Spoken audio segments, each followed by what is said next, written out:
In this video I'm going to share 3 museums in Edinburgh and how to visit them in one day. Let's roll the intro.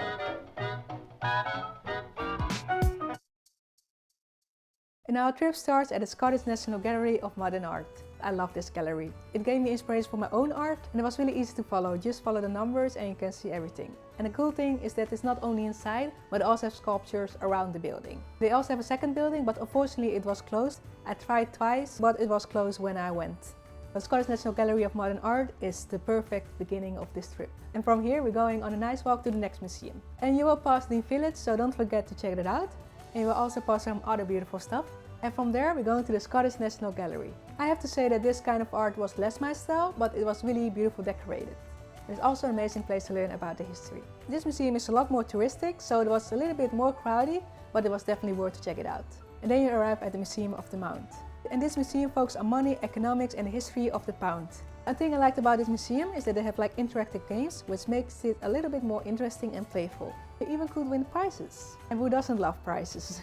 And on the opposite of the road we have the Writers Museum. And the Writers Museum presents the lives of 3 Scottish writers: Robert Burns, Walter Scott and Robert Louis Stevenson. This museum includes portraits, work and personal objects. It was a really interesting museum. And from there we're going to the Scottish National Portrait Gallery. I didn't realize this, but I've been there before because I remember the Great Hall, but never seen the library actually. The first floor is modern art and the second floor is more classical art. And this one was a little less busy than the previous one. And from there we're going to one of the coolest museums ever, and that's the Scottish National Museum. And this museum is really big, you can spend here hours. And every area has their own theme. Think about science and technology, natural history and world cultures. It was really impressive, and like I said, you can spend here a really long time. It's definitely worth a visit. And from there I was planning to go to the Childhood Museum, but unfortunately it's temporarily closed. I really recommend this museum because it was the first museum in the world that specialized in childhood. It's known for having a big collection of children's toys, and I'm really sad I couldn't make it, but I hope in the future I can visit this museum.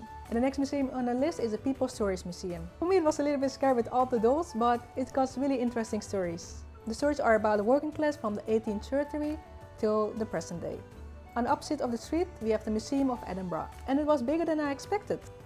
This museum is all about the history of Edinburgh, so you can't miss this one. Then we make it to the next spot, and that's the City Art Museum. And this museum has an expedition that changed a lot, and I noticed that it's like more photography. So if you're into photography, this is the museum for you. So one museum I didn't visit but I visited before is the War Museum. It is actually where I got hummus, and I really recommend to visit that museum as well. Unfortunately I don't have shots of it, but believe me, it's worth it. It's really worth it. Before I finish this video, I also would like to recommend 2 paid ones. That's like the Children's Hall Museum and the Obscure Museum. These are 2 wonderful museums. They cost money, but the money will be worth it. One is about everything about children and the body parts, and the other is about illusions. To be honest, I haven't been to the Children's Hall, but I really want to go in the future. But I've been to the Obscure one, and it was amazing. It's really interesting. So this was my museum trip. Feel free to do it in one day or like separate in several days. But these are the museums I recommend to visit when you're in Edinburgh. I hope you liked this video. If you did, like and subscribe, and I hope to see you in the next one. Bye!